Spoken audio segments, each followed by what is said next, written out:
Midi 14h, Sud Radio, la France dans tous ses états.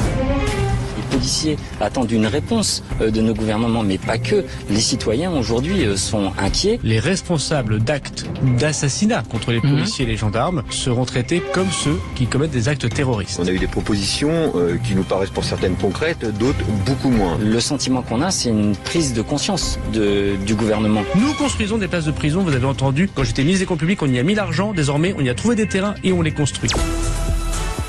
Bonjour et bienvenue sur Sud Radio en ce mardi 3 février 2026. Perico Légas est à l'antenne, flanqué de façon martiale par Maude Koffler qui supervise l'actualité avec l'œil de lynx. En face de moi, mes deux piliers, Julien Delmas qui s'assure de la perfection radiophonique de cette émission et l'incontournable Emmanuel Galasso qui attend vos appels au 0826 300 300 parce que ce que Maud et moi nous allons vous raconter aujourd'hui mérite un appel à Sud Radio. Alors, la machine à fabriquer le fanatisme se porte bien.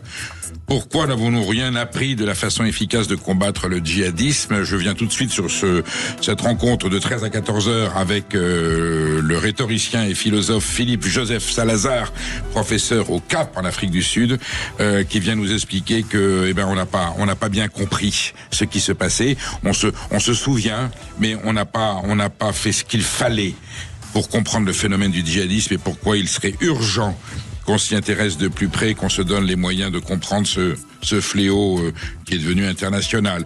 La police est en danger. La police est en danger. C'est pas la patrie qui est en danger, c'est la police qui est en danger aujourd'hui. La police française. 4 tentatives de meurtre sur des représentants de la force publique. Non seulement la peur n'a pas changé de camp, mais elle gagne du terrain chez ceux qui devraient plutôt l'aspirer. On va en discuter avec Johan Marat, délégué national d'Alliance Police. Nos cerveaux sont-ils lavés par l'écran? L'école, je reprends le titre de Monsieur Desmurger, l'école est-elle devenue la fabrique du quatrain numérique, entre autres? Enfin voilà, les fléaux de l'écran sur notre société. Nous aurons l'avis de Fabrice Epelboin, enseignant à Sciences Po et fondateur de la plateforme de tests de sécurité Yogosha. Maude Koffler nous expliquera pourquoi le gouvernement veut doubler le prix des transports en commun. On a vérifié l'information parce que par les temps qui courent, on se dit bon, le gouvernement, il faut plutôt attention à ce qu'ils disent, à ce qu'ils font. Doubler le prix des transports en commun, pas tous. Et puis Maude nous racontera les souffrances de ce prêtre de l'église de Metz qui a été vandalisé à plusieurs reprises. Je ferai allusion à notre confrère Thomas Soto qui en a marre des nids de poules. Il a eu un accident de vélo, il a été hospitalisé. Voilà, et c'est vrai que les nids de poules dans un pays comme la France, c'est plutôt le symptôme d'un pays sous-développé. On développera ça. Le CDI jeune retoqué par le gouvernement, c'est pas une bonne idée. Et le MEDEF pensait, il croyait dur comme fer, et pourtant ça ressemble trop au CPE et ça ne sera pas retenu. Nos enfants mangent mal dans nos cantines. Ça, c'est un combat que je mène depuis très longtemps. On parlera du coup de gueule du chef Michel Saran qui propose des solutions et qui évidemment s'inquiète de ces dérives. Et dans la même idée, nous serons amenés à nous pencher sur ce que l'on donne à manger aux malades dans les hôpitaux. La nourriture dans les hôpitaux, elle aussi, doit être l'objet d'une grande attention parce qu'on déduit que lorsque l'on mange bien, on guérit mieux. Voilà le programme de la journée. Vous nous appelez au 0826 300 300 et Emmanuel Galasso passera vos messages et vos interventions. Sud Radio, la France dans tous ses états. L'humeur de Perico. Alors, mon humeur porte sur cette statistique étonnante, la baisse du nombre de bars tabac, de cafés tabac dans les villes de France. Un effondrement, on en comptait 200 000 dans les années 60. Ça ne cesse de régresser. On en a vu fermer pas loin de 18 000 entre 2021 et 2022. Et cette baisse des cafés tabac, des bars tabac serait à mettre en corrélation avec l'augmentation du vote d'extrême droite, du vote RN. Il s'appelle Monsieur Subtil, celui qui a conduit cette enquête, et il explique que le fait que le bar tabac disparaisse, eh bien, l'échange entre cette population qui vient au comptoir pour raconter sa détresse, sa souffrance, son inquiétude, qui reflète un petit peu, j'allais dire, cette fracture sociale, lorsqu'il vient dans cet endroit public, eh bien, il est souvent confronté à un autre client du bar qui lui dit mais c'est pas comme ça, ça se passe pas comme ça. Là, ce que tu es en train de raconter, oui, d'accord, c'est ce que tu as entendu à la télé, enfin à la radio, c'est un ressenti, mais la réalité n'est pas là. Et donc, ce qui m'a intéressé, c'est le décryptage qu'on a fait ce matin. Notre confrère d'une matinale du service public, l'éditorialiste politique, qui expliquait que effectivement. Le bar tabac, le café tabac, le Longchamp, le Balto, le Sporting, c'est quelque part le thermomètre qui permet de mesurer l'impact des théories du Front National, du Rassemblement National ensuite, de l'extrême droite sur des gens qui finalement sont pas très intelligents, pas très informés, pas très cultivés, qui sont un petit peu en retard, et donc ils viennent raconter, voilà, déverser sur le comptoir quelque part leurs erreurs, leurs inquiétudes. Et il y a toujours quelqu'un qui est là dans le bar, un citoyen bien pensant, lucide, quelqu'un de bien qui leur dit mais c'est pas comme ça que ça se passe. Et notre confrère du service public donne un prénom à ce représentant qui vote mal de l'extrême droite, à cet électeur du RN, et il l'appelle Pascal. Et on entend le chroniqueur dire mais Pascal, arrête tes conneries. Ça, c'est ce que dit le client normal. Alors Pascal, c'est curieux, pourquoi est-ce qu'il choisit le prénom de Pascal? Bon, je sais que l'éditorialiste politique du service public, c'est quelqu'un de pro. Hein. Il est très très pro. Il est le pro d'objectivité, il est le pro de la neutralité, il est le pro d'impartialité. Ce qu'il dit est toujours bien sûr mesuré. Il s'est pas orienté. Lui, il n'obéit à aucune idéologie ou orientation politique. Par contre, évidemment, Pascal, là, celui qui est accoudé au comptoir, électeur de l'extrême droite du RN, ah ben lui, il est pas pro. Il est pas pro. Il est même un petit peu. Je me souviens quand il y avait le match là, hein, les gens du Nord, qu'est-ce qu'on disait? Ils étaient pédophiles, alcooliques, consanguins. Voilà. Donc c'est cette façon de cataloguer les électeurs de l'extrême droite, dite extrême droite du Rassemblement National, alors que au bar tabac, il a fait la vraie France qui est là et qui dit attention, une dérive. Le problème, c'est que Pascal, l'électeur du RN, il est plus en plus nombreux, il ne fait que relater le réel, il ne fait que relater la souffrance qu'il voit, ses inquiétudes, la société qui part en bout, l'insécurité. Alors lui, évidemment, il n'a pas le droit de dire ça. Par contre, l'autre, il dit mais attention, la sécurité c'est un ressenti, les souffrances du pays c'est un ressenti, donc c'est le citoyen normal. Alors j'ai envie de dire à notre confrère du service public, écoutez, c'est très bien. Allez vous occuper de Rachida Dati avec votre copain Thomas, comme vous l'avez suggéré, parce que pour l'instant, ce que je constate, c'est que les gens qui sont du côté du bon comptoir, leur candidat à l'élection présidentielle a fait 1,7%. Et par contre, je sais pas pourquoi, c'est dommage, mais les gens qui sont le Pascal, qui est de l'autre côté du comptoir, lui qui vote mal, qui pense mal, et qui croit que le ressenti c'est la réalité, lui, il ne cesse de monter, non seulement dans les sondages, mais aux élections, lorsqu'il y a le suffrage universel qui s'exprime, c'est lui qui est largement majoritaire. Il a même le premier groupe à l'Assemblée nationale. Voilà le message que je voulais faire passer aujourd'hui à Pascal et à l'autre, enfin aux deux piliers de comptoir des cafés tabac qui disparaissent en France. Les policiers sont-ils suffisamment armés pour répondre à la violence croissante? 9 policiers blessés ces 2 derniers jours, 3 tentatives de meurtre. On fait le point avec le délégué général du syndicat de police Alliance, Johan Marat, dans un tout petit instant. N'hésitez pas à réagir en direct sur Sud Radio, 0826 300 300. À tout de suite. Midi 14h, Sud Radio, la France dans tous ses états, le fait du jour. 9 policiers blessés lors de différents refus d'obtempérer en moins de 2 jours. 3 policiers victimes d'une tentative de meurtre. Et cette image qui nous enrage depuis hier d'une policière traînée par une voiture dont les jours ne sont heureusement pas en danger. La police subit depuis des années la montée et la transformation de la violence. Et face à cela, la fragilité, voire le laxisme d'une administration qui aurait sans doute besoin d'une mise à jour. On en parle aujourd'hui avec le délégué national du syndicat Alliance Police, Johan Marat. Bonjour. Bonjour, merci à vous. Bonjour Yohann O'Mara, merci à vous d'être sur Sud Radio aujourd'hui. Je titrais tout à l'heure, la police est en danger, non pas la patrie, mais la police est en danger. 4 tentatives de meurtre sur des représentants de la force publique, des forces de l'ordre. Non seulement la peur n'a pas changé de camp, mais elle gagne du terrain chez ceux qui devraient plutôt l'inspirer. Je me permets de résumer les choses comme ça. Yohann O'Mara, j'imagine je suppose votre colère. Depuis le temps que l'on dit que les forces de l'ordre en France ne sont pas respectées, n'inspirent pas la crainte, j'allais dire légitime et légale, qu'elles devraient inspirer à ceux qui violent la loi. Comment expliquez-vous que la passivité, c'est une passivité gouvernementale, non seulement du législateur, là c'est carrément l'exécutif, nos gouvernants qui ne font pas le nécessaire? Mais samedi, à la peine d'alliance police nationale, il y avait plusieurs syndicats de police, Synergie Officier, le SICP, le SNIPAT, le SAPACMI. On était dans la rue exactement pour dénoncer cela. C'est l'hyperviolence. Nous, aujourd'hui, on parle pas de sentiment d'insécurité comme certains. L'insécurité, elle est bien présente. On a 12 000 collègues qui sont blessés chaque année, 6 000 qui sont agressés. Là, si on revient un petit peu sur les refus d'obtempérer, ce qu'il faut bien comprendre, c'est que les parquetiers, ils font leur travail, ils ouvrent des enquêtes pour tentative d'homicide, mais la réalité, c'est qu'à la fin, ça sera requalifié. Vous avez jamais un auteur de refus d'obtempérer qui passe aux assises, c'est requalifié en violence volontaire. Et je vais vous citer un petit exemple que j'ai eu hier matin. Parce qu'on a un petit peu plus avancé sur ce dossier-là.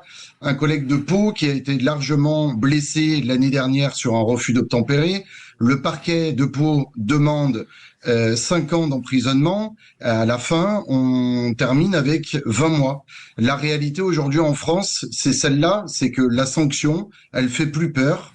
Il faut changer de paradigme, il faut changer le curseur. On a des beaux discours politiques qui vont dans le bon sens, mais la réalité sur le terrain, il n'y a rien qui évolue. Autrement dit, Yohann O'Mara, vous avez l'air d'estimer que l'autorité gouvernementale, que le parquet, c'est-à-dire le procureur, le substitut, remplissent leur mission à la rigueur, et que c'est au niveau de la justice du siège que le dossier ne suit pas. C'est-à-dire qu'il y a un laxisme évident, qui soit peut-être parce qu'on dit il n'y a pas assez de place en prison, donc faut réduire la population carcérale, ou alors tout simplement peut-être une vision un peu idéologique du crime, du délit, en disant oui, mais ils sont victimes de la société. Quelle est l'explication que l'on a sur cette souplesse des juges vis-à-vis des gens contre lesquels le parquet demande des sanctions sévères? Vous avez à peu près tout résumé. Il nous manque aujourd'hui 40 000 places de prison en France. C'est une réalité. Quand vous prenez la Grande-Bretagne à population quasi équivalente, ils ont le double de places de prison par rapport à nous. Ça, c'est la première des choses. Donc, il y a un manque de moyens côté justice, et ça, c'est une réalité. Mais il faut pas non plus oublier qu'il y a une partie idéologique, il y a une partie de la justice aujourd'hui qui est encore pour le tout non carcérale. On a d'ailleurs des circulaires qui sont encore en cours d'application sur le tout non carcéral, et où tout tourne autour de la réinsertion et de l'aménagement des peines des délinquants en mettant complètement de côté la victime. Samedi, c'est justement ce qu'on demandait dans la rue, c'est que la victime puisse enfin aujourd'hui en France être au centre des débats. C'est pas aux délinquants d'être au centre des débats, c'est à la victime. Quand je vois là, moi, mes collègues, ils ont été gravement blessés. Si je prends l'exemple de Nantes, hier, vous avez un collègue qui a le bassin fracturé, il y en a un autre qui a le bras fracturé. On a une petite élève gardien de la paix qui était dans le véhicule, donc qui est en stage, qui est encore en cours de formation, qui a un enfoncement au niveau pulmonaire. C'est des blessures qui sont graves. Aux blessures physiques, il faut rajouter les blessures psychologiques, parce que c'est les refus d'obtempérer comme ça laisse de très grosses traces psychologiques dans la tête de nos collègues. Et on est, nous, aujourd'hui, démunis. Les textes, ils existent en France. Si on appliquait à la lettre le code pénal, le code de la sécurité intérieure, on a assez de textes aujourd'hui pour protéger les forces de l'ordre et pour avoir une vraie fermeté envers cette délinquance hyper violente. La vraie difficulté, c'est que les textes sont clairement pas appliqués aujourd'hui. Autrement dit, l'école Taubira se porte bien. Finalement, c'est l'agresseur qui est un peu victime d'une société très injuste. Il faut comprendre qu'il en arrive là. Et la police, par contre, si elle se défend, alors évidemment, on nous a dit, vous avez vu ce que ça donne, une police qui se défend? C'est les États-Unis, c'est l'ICE qui tue des gens dans la rue, parce qu'on sait bien que la police tue, c'est le thème de l'extrême gauche. Les policiers aujourd'hui, Johan Marin, ils en ont ras-le-bol. Est-ce qu'on a un risque que la police française, je sais pas qu'elle démissionne, mais qu'à un moment donné, de crainte d'être sanctionné, puisque si vous répondez avec vos armes, vous avez tout de suite l'IGS qui arrive. Est-ce qu'on peut craindre, j'allais dire, une démobilisation des policiers, un retrait, un recul?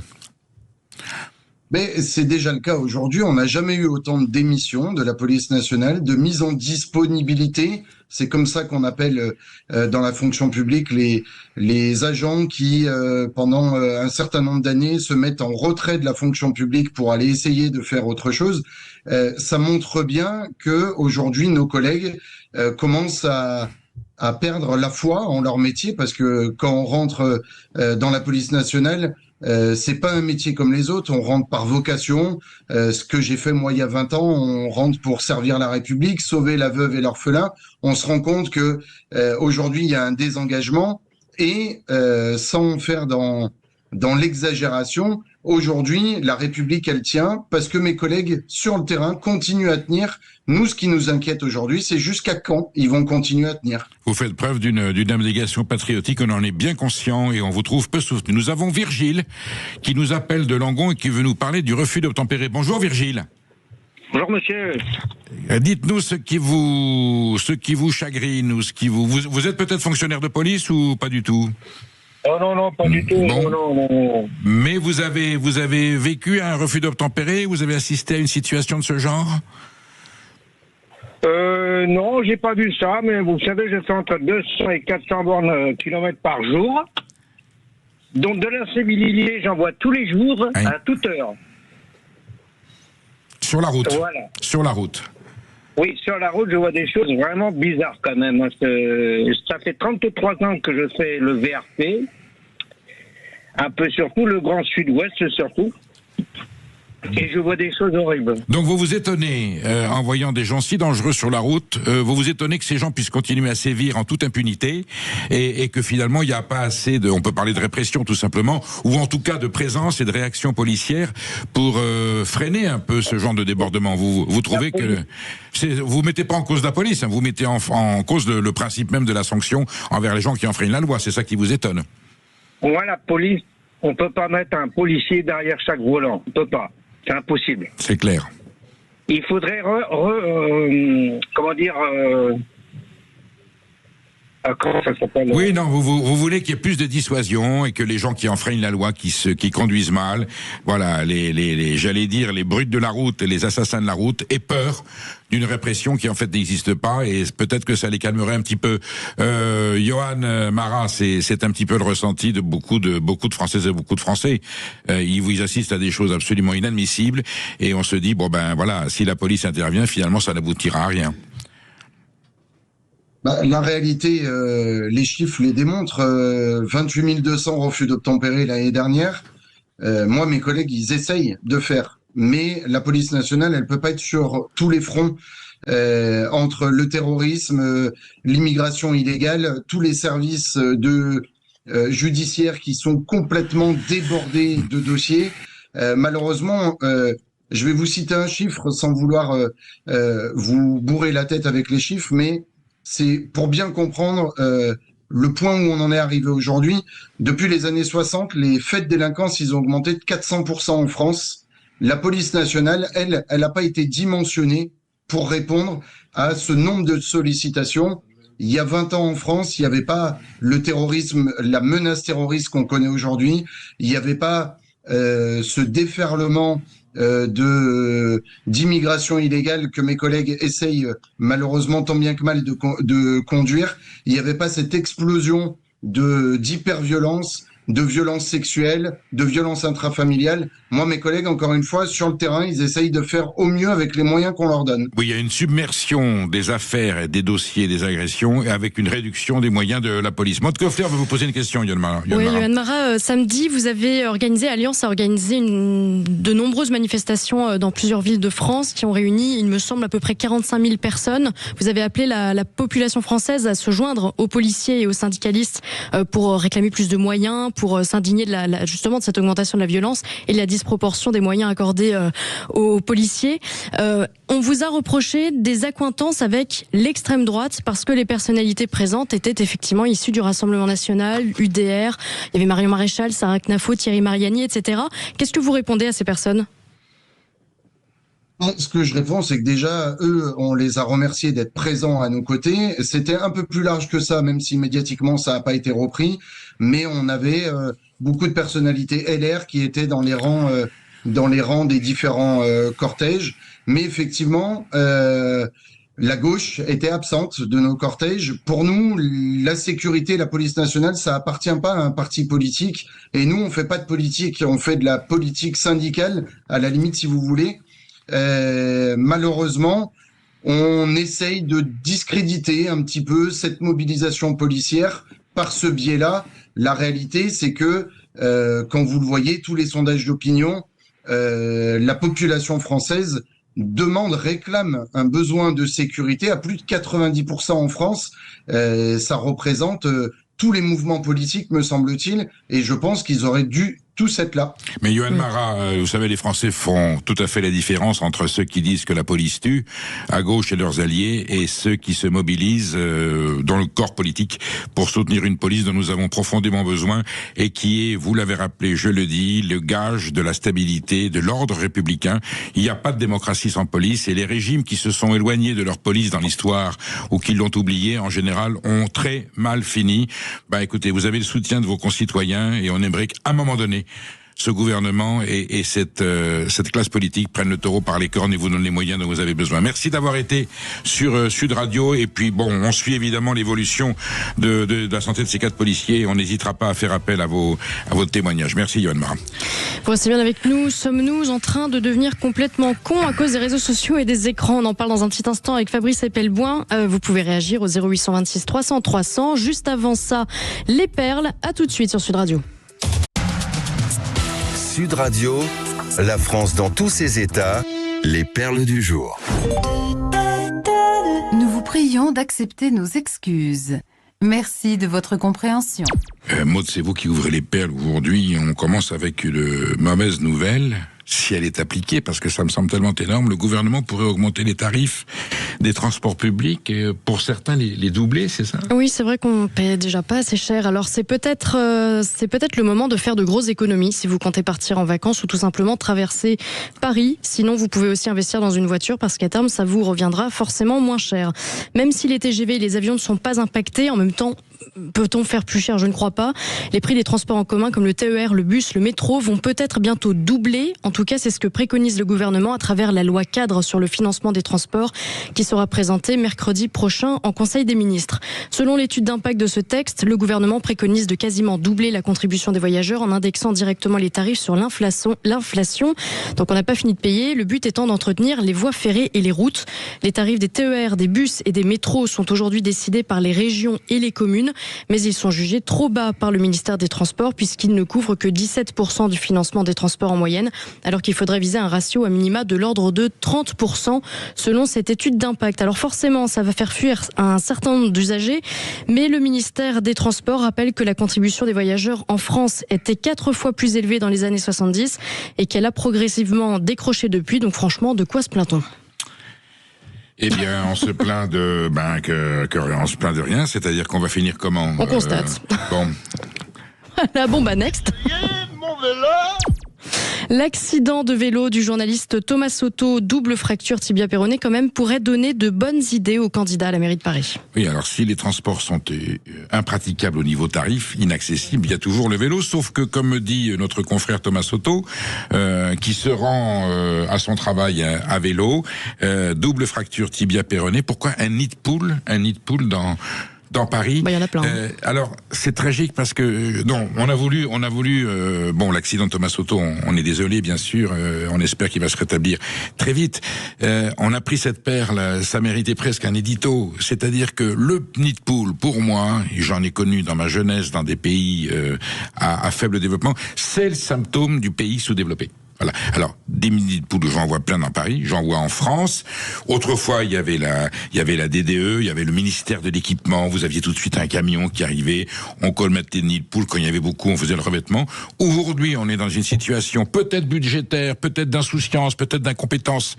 Pas des élus locaux. Ils dépendent souvent des moyens, des services techniques du département, de la direction départementale de l'équipement, donc de l'État. Les routes sont mal entretenues. Vous avez 25 000 ponts qui sont en état de fragilité. On se souvient de celui de Mirepoix. Et là, dans Paris, vous avez un nid de poule et vous tombez dedans et vous cassez le tibia et le péroné. Donc Thomas Soto a raison d'interpeller, puisqu'on va rentrer en campagne municipale.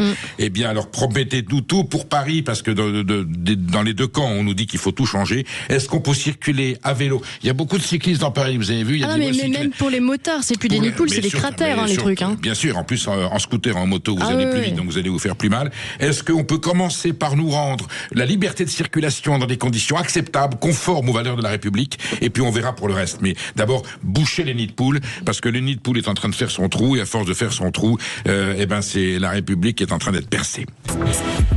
Une église de nouveau vandalisée à Metz, et cette fois le curé semble à bout, ma chère. Eh oui, c'est la 4e fois en 2 ans que l'église Sainte-Famille à Metz est vandalisée. Cambriolage, vitres brisées. La paroisse a déjà vidé ses modestes caisses auparavant pour réparer les multiples dégâts. Cette fois, les réparations des vitres pourraient coûter à elles seules jusqu'à 1 500 €. Une somme colossale pour cette paroisse. Alors elle a décidé de lancer un appel aux dons. Encore, je vous propose d'écouter l'abbé Bernard Bellanza au micro du Figaro Live. On ne vit, comme je l'ai dit il y a quelques instants, que des dons, des quêtes. Et puisque les gens veulent bien donner pour la paroisse, bon, ça remplit un petit peu notre trésorerie.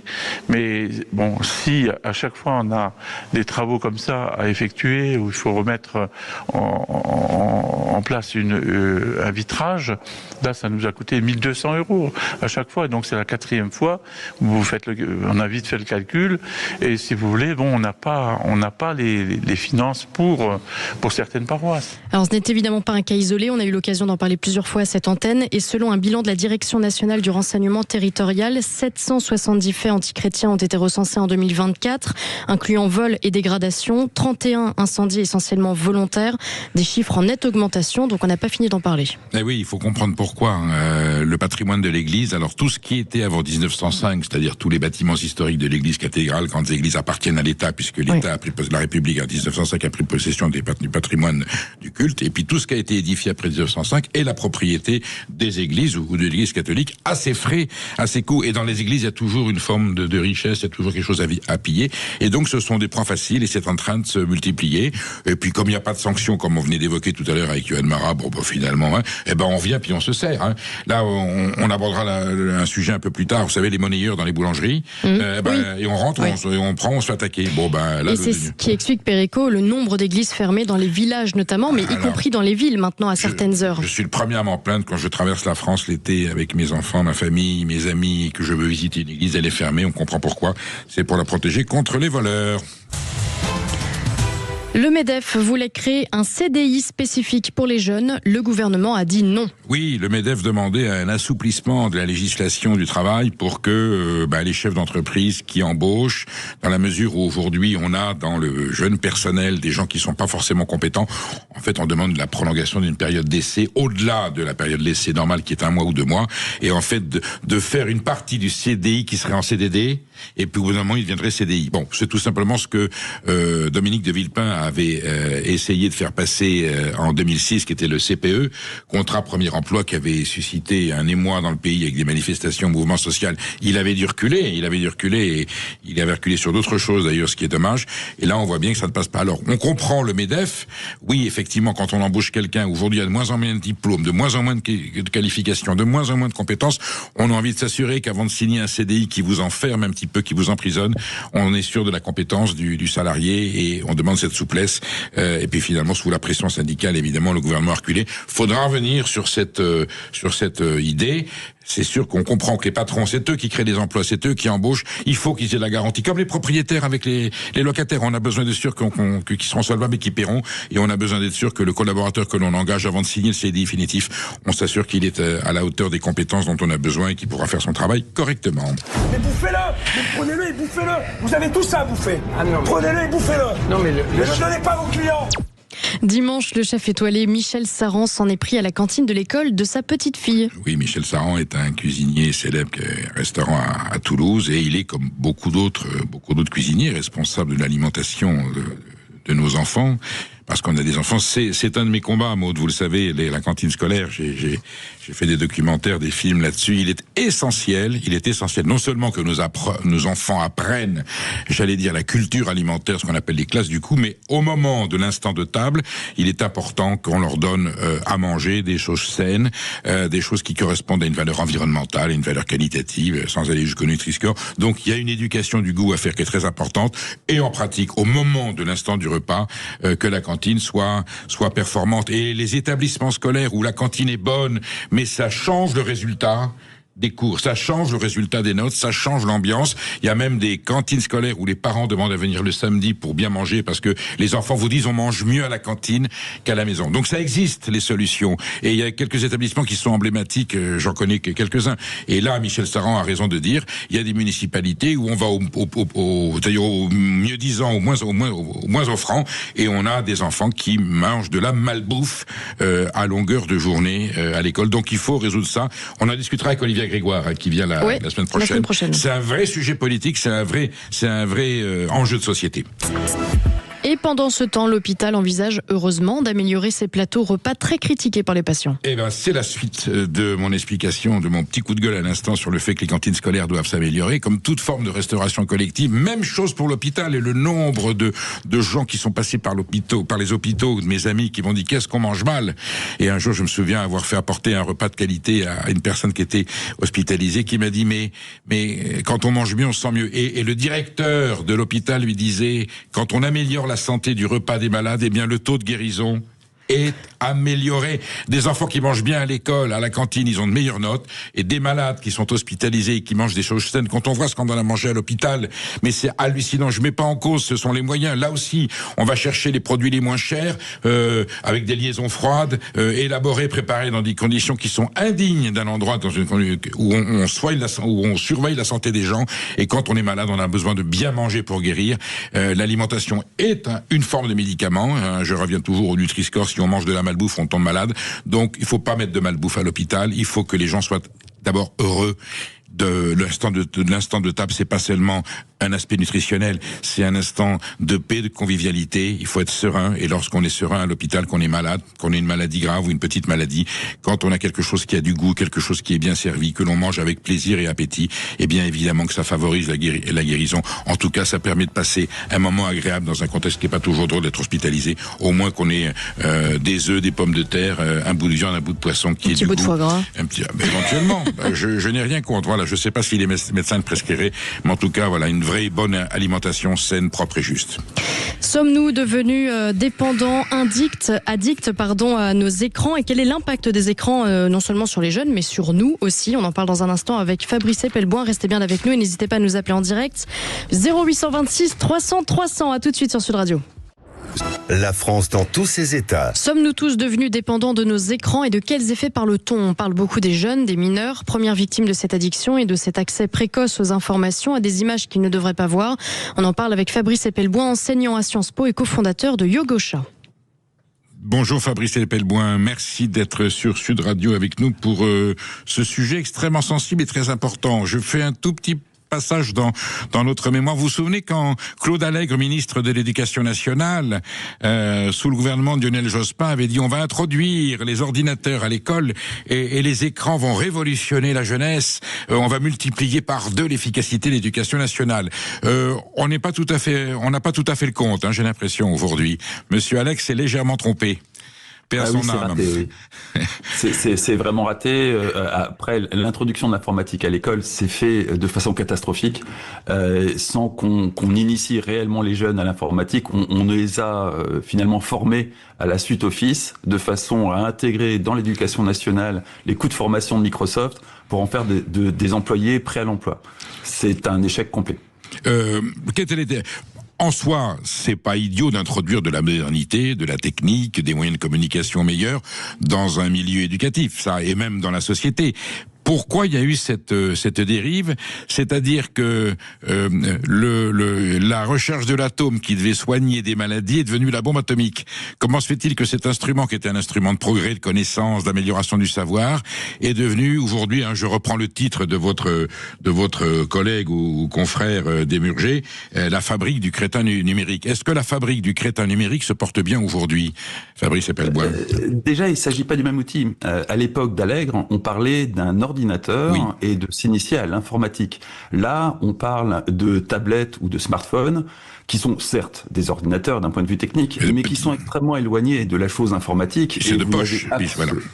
C'est de poche, mais surtout, ça n'a plus grand-chose à voir avec un ordinateur dont il faut explorer les entrailles pour arriver à le faire marcher et le programmer. On est très très loin de l'idée de l'informatique. On est dans un outil qui est destiné à des utilisateurs qui n'ont aucune compréhension de ce qu'est l'informatique et on ne leur demande aucune compréhension. Donc c'était pas du tout le même but.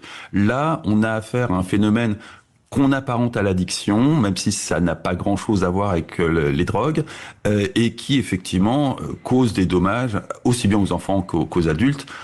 Pas aussi dramatique que ce qu'on en dit dans les médias, mais malgré tout, c'est un réel problème. Après, la solution est idiote et potentiellement liberticide.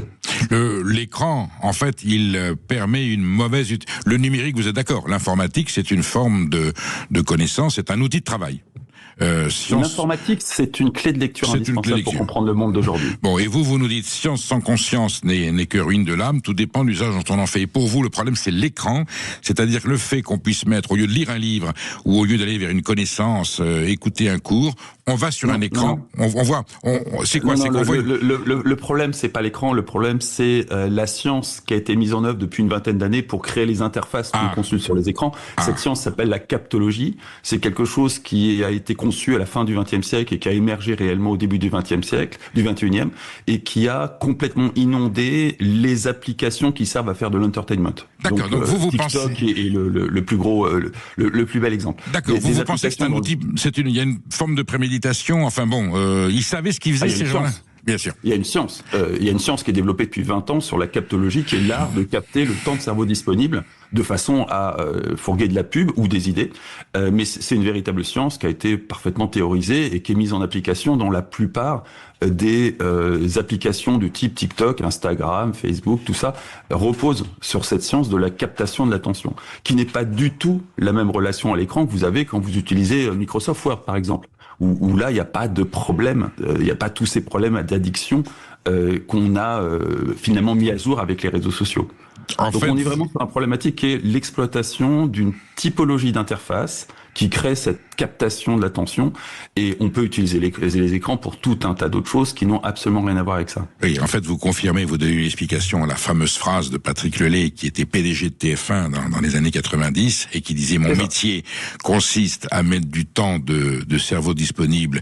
Il parlait de Coca-Cola, qui était l'annonceur publicitaire. Moi, je fais des émissions de télé, et le cerveau capte l'image, et quand la pub arrive, elle rentre dans le cerveau beaucoup plus facilement, parce que j'ai préparé le terrain. C'est un petit peu ça. C'est exactement ça. Patrick Lelay faisait des émissions, Elon Musk et Mark Zuckerberg font des algorithmes. Mais c'est le même principe et c'est la même finalité. Ça aboutit à quoi? Prise de contrôle des consciences, orientation, on peut dicter des comportements, des addictions, des modes de consommation et de penser, tout simplement. Ah bah oui, le but du jeu, c'est de vendre de la pub. Donc effectivement, c'est de générer des comportements d'achat. Mais on peut aussi générer des comportements d'adoption d'une idée. On peut faire plein de choses avec ça, de la même façon qu'on fait ça avec les médias. Patrick Lelay avait aussi une dimension politique dans son usage d'une chaîne de télévision. On est passé aux algorithmes, on est passé aux ordinateurs, aux smartphones. C'est beaucoup plus sophistiqué que l'époque où Patrick Lelay composait un programme pour capter l'attention des téléspectateurs et leur fourguer de la publicité parce qu'ils avaient capté le temps de cerveau disponible, on est aujourd'hui dans un système algorithmique bien plus sophistiqué, mais la finalité est la même. Vous vous souvenez qu'on disait à l'époque que certaines chaînes pouvaient peser sur le scrutin, sur la vie électorale, selon le type d'émission. Est-ce qu'on a vraiment besoin de mettre en conditionnel ? Non, mais vous nous expliquez maintenant que ça c'est beaucoup plus élaboré, et la technologie est allée plus loin, et que l'écran aujourd'hui, c'était l'écran de télé dans la famille à certaines heures de la journée, et qu'aujourd'hui on a ça dans sa poche en permanence, et qu'il y a derrière une industrie de la communication, de l'intoxication, de l'addiction, qui fonctionne de façon très efficace. Et c'est individualisé, ce qui n'était pas le cas de la télévision. On avait un programme pour des millions de personnes. C'était Là, collectif. on a 1 million de programmes pour des millions de personnes. Donc ça, c'est extrêmement sophistiqué, mais la finalité est toujours la même, orienter le vote des téléspectateurs dans ses usages les plus maléfiques, mais qui ne datent pas des réseaux sociaux, ou effectivement fourguer du temps de cerveau disponible à des annonceurs, ce qui est vieux comme les médias au final. Alors, en fait, quand on disait, bon, la lecture, je rappelle que Mein Kampf était quand même un livre, c'était quand même de la littérature, on sait les dégâts que ça a fait, mais il fallait faire l'effort de lire le livre. Aujourd'hui, l'écran, il est accessible à tout moment, à tout le monde, à tous les niveaux de connaissance. C'est-à-dire, j'allais dire, la contamination, elle est immédiate. La contamination est beaucoup plus rapide. C'est-à-dire surtout depuis l'arrivée de TikTok et le modèle TikTok du format très court a été copié par tous ses concurrents. Aujourd'hui, on a, et c'est l'un des problèmes qu'on a vis-à-vis des enfants, habituer les gens à être sous un flux continu de captation d'attention très courte. Donc, du coup, on observe effectivement chez les enfants une perte de la capacité d'attention. Quand j'étais au collège, on avait des cours de maths de 2 heures, ça posait aucun problème. Aujourd'hui, c'est une hérésie d'imaginer que des gamins de 12 ans vont pouvoir suivre un cours de maths de 2 heures. Donc, affaiblissement de la concentration, de l'attention, donc effondrement du niveau de l'enseignement, inévitablement, puisqu'on n'arrive pas à avoir un suivi sur l'application, sur l'instruction. Alors oui, c'est l'une des raisons, mais c'est vraiment multifacette. Il y a plein de raisons qui peuvent expliquer. Qu'est-ce qu'il y a de plus grave pour vous à signaler dans cette dérive ? Le premier dégât, c'est quoi ? Le dégât principal ? La démission des parents. Oui. La démission des parents, si vous avez vous des adolescents à la maison, vous avez eu, même s'ils sont sans doute un peu trop vieux maintenant, mais j'imagine que vous avez mis un filtre parental. Non, ils sont en plein dans 18, 14 et 12. Je peux vous dire que c'est bridé de façon... Parce que je sais ce que vous dites et que je l'ai vécu ailleurs, je suis extrêmement vigilant sur cette question. Et donc, vous avez installé un filtre parental sur l'ordinateur familial, et avant de leur offrir un smartphone, parce que vous n'avez pas pu y échapper, vous avez installé un filtre parental sur le smartphone, j'espère.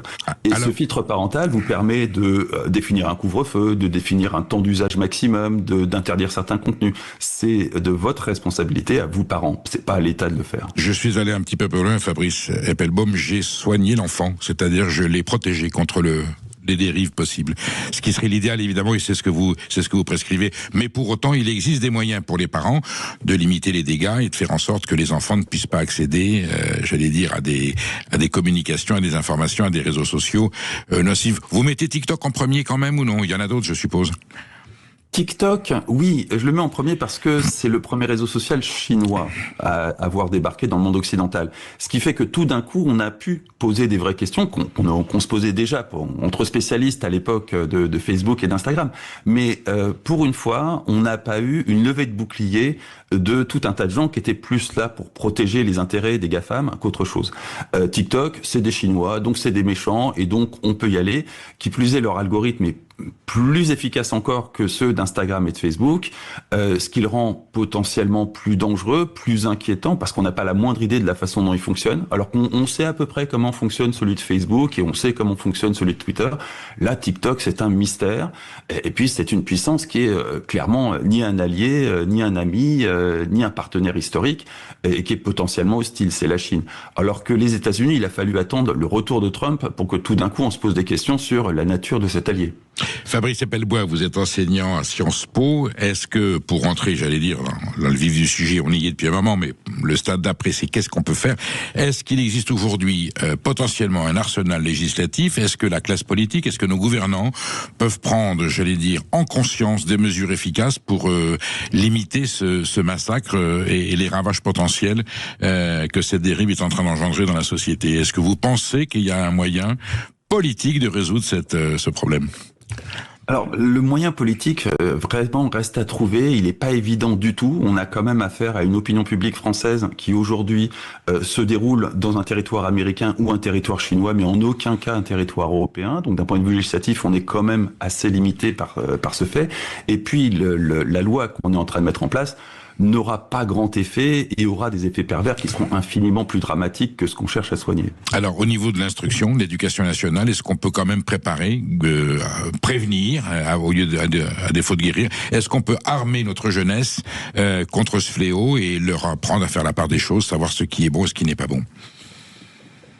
J'ai envie de vous dire que ça va se passer dans le secondaire et pas dans le supérieur, qui est mon domaine, et que dans le secondaire, ma foi, la barque est tellement chargée que ça dépend de l'établissement où sont vos enfants. Il y a certains établissements qui pourraient tout à fait prendre en compte ce genre de choses et ajouter ça et se former.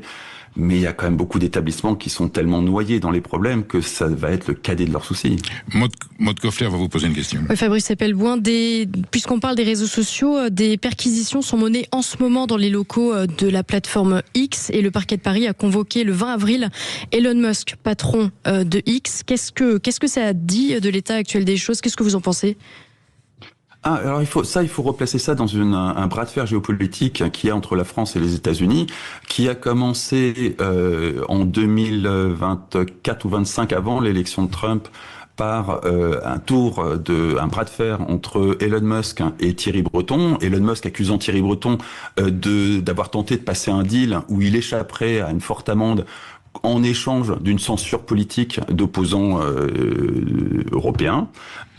Et puis ça s'est traduit par, vous connaissez l'histoire de Thierry Breton, une fois Trump revenu au pouvoir, Thierry Breton a été convoqué à une commission d'investigation parlementaire américaine, il ne s'est pas rendu à la convocation. Par la suite, Elon Musk a eu la fameuse amende promise par Thierry Breton, et puis Thierry Breton a eu ces sanctions américaines, l'interdisant du territoire. Là, on est dans le une représaille. On est dans les représailles, et donc on rend la monnaie de sa pièce à la puissance américaine en convoquant Elon Musk, qui ne se rendra vraisemblablement pas, sauf à faire vraiment de la provocation. Ça va être drôle à observer. Voilà, pas plus que Thierry Breton n'ira aux États-Unis. Elon Musk ne répondra à la convocation de la justice. Voilà, on pourra aussi convoquer l'ayatollah Khamenei, mais je pense qu'on aurait peu de chance de l'avoir. Merci Fabrice Epelboin pour ce témoignage. Je suis persuadé qu'on aura l'occasion d'en reparler parce que il semblerait que les dégâts ne sont pas terminés. À très bientôt. Et vous restez bien avec nous sur Sud Radio. Dans un instant, Perico, vous recevez Philippe-Joseph Salazar, professeur... Joseph Salazar, vous êtes essayiste, rhétoricien, philosophe. Vous enseignez à l'université du Cap, en République sud-africaine, en Afrique du Sud, au bout du continent africain. Voilà, et vous êtes de culture et d'âme française. Il y a aucun problème.